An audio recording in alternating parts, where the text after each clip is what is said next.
গরুর মাংস রসুন দিয়ে পাতলা ঝোল নাম শুনলেই যেন জিভে পানি চলে আসে, তাই না? গরুর মাংস তো আমরা সবাই রান্না করতে পারি, তবে সঠিক নিয়ম না রান্নার কারণে গরুর মাংসের কালারটা যেমন সুন্দর হয় না বা সফট হয় না, আবার অনেক বেশি টেস্টি হয় না।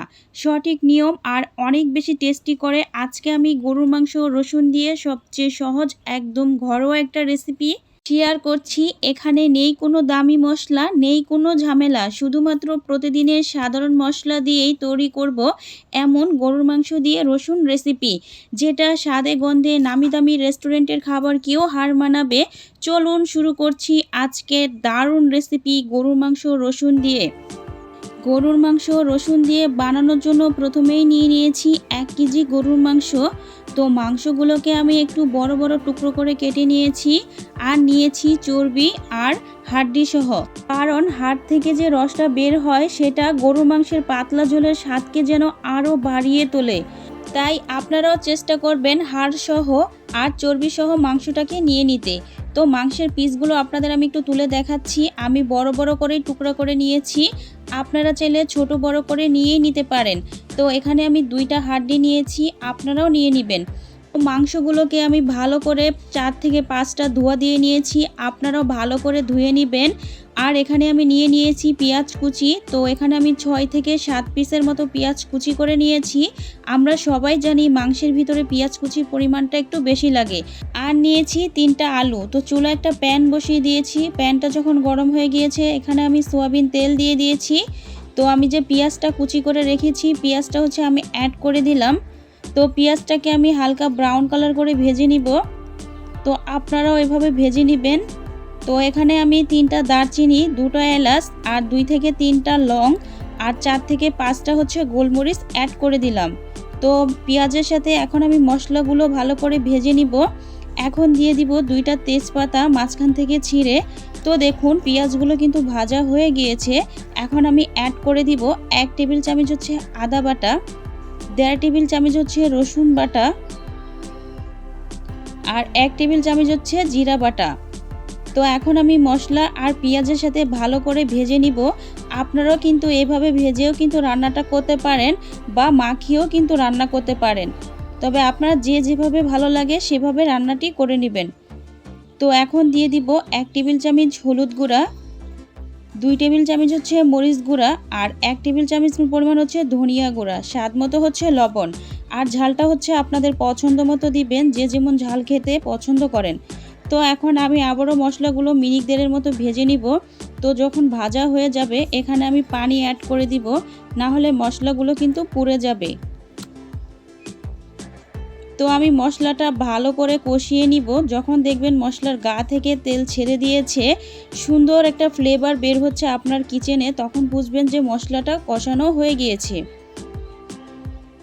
আপনারা তো দেখেই বুঝতেছেন মশলার কালারটা কতটা সুন্দর মতো এসেছে। এখন দিয়ে দিব আমি যে মাংসটা ধুয়ে রেখেছিলাম। তো মাংসটা আমি অ্যাড করে দিব মশলার ভিতরে। তো মাংস আর মশলাটা আমি ভালো করে কিন্তু কষিয়ে নিব। তো দেখুন আমার সম্পূর্ণ মাংসগুলোই কিন্তু দেওয়া হয়ে গিয়েছে। এখন আমি ভালো করে মিশিয়ে নিব। আর এই কাজটি কিন্তু একটু সময় নিয়ে করতে হবে, যেন মাংসের প্রতিটি গায়ে গায়ে যেন মশলাটা সুন্দর মতো ভিজে।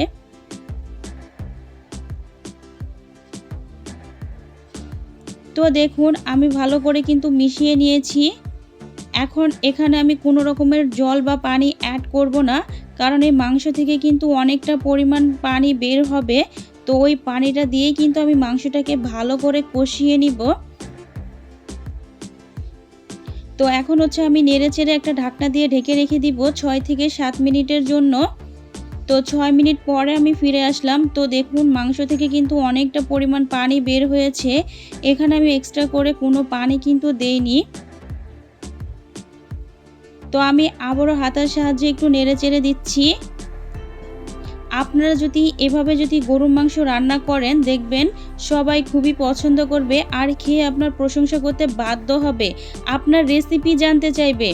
তো তো আজকে আমি তো শুরু থেকেই বলেছি যে রসুন দিয়ে গরুর মাংসটা রান্না করতে হয় কিভাবে, ওটাই আপনাদের সাথে শেয়ার করছি। তো এখানে আমি 6 থেকে 8 পিসের মতো দেশি রসুন ভালো করে ধুয়ে নিয়েছি, তো ওটা হচ্ছে আমি দিয়ে দিলাম। আর এখানে হচ্ছে 3টা আলু আমি মাঝখান থেকে কেটে নিয়েছি।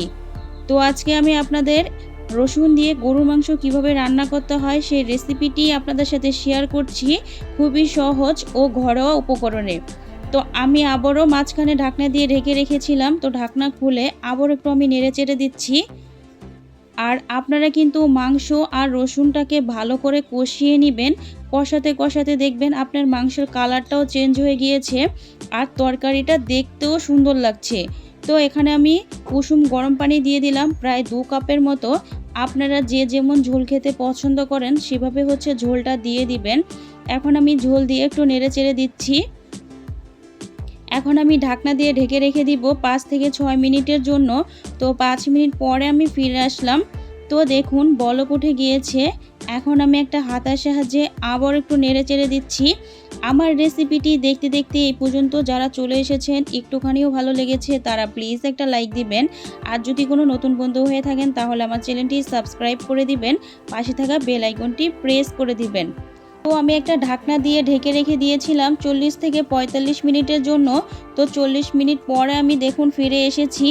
আর মাংস, আলু আর রসুনটা অনেকটা সুন্দর মতো সিদ্ধ হয়ে গিয়েছে।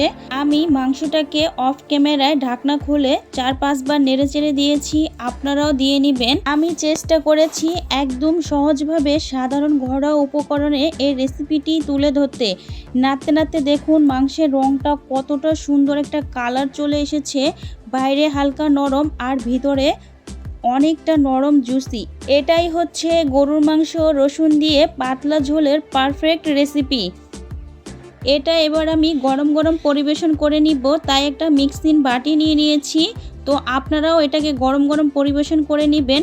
এটা আপনারা ভাত, রুটি, পরোটা, নান সব কিছুর সাথেই খেতে পারেন, দেখবেন খুবই ভালো লাগবে। তো দেখুন আমি সম্পূর্ণটাই কিন্তু নিয়ে নিচ্ছি। আর রসুনগুলো কতটা সুন্দর মতো সিদ্ধ হয়েছে। যখন আপনারা গরম গরম ভাতের সাথে এই রসুনটা খাবেন দেখবেন মনে হচ্ছে অমৃত খাচ্ছি।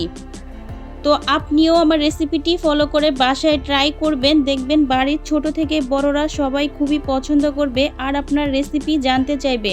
তো আমরা তো গরুর মাংস সবাই কম বেশি পছন্দ করি, আর যদি থাকে রসুন দিয়ে গরুর মাংস তাহলে তো কোনো কথাই নেই। আজকের এই স্পেশাল গরুর মাংস রসুন দিয়ে রেসিপিটি আপনাদের কাছে কেমন লাগলো কমেন্টে জানাতে ভুলবেন না। আজকের মতো এখানেই শেষ করছি, দেখা হবে পরবর্তী নতুন কোনো রেসিপিতে। সবাই ভালো থাকবেন, সুস্থ থাকবেন, ধন্যবাদ।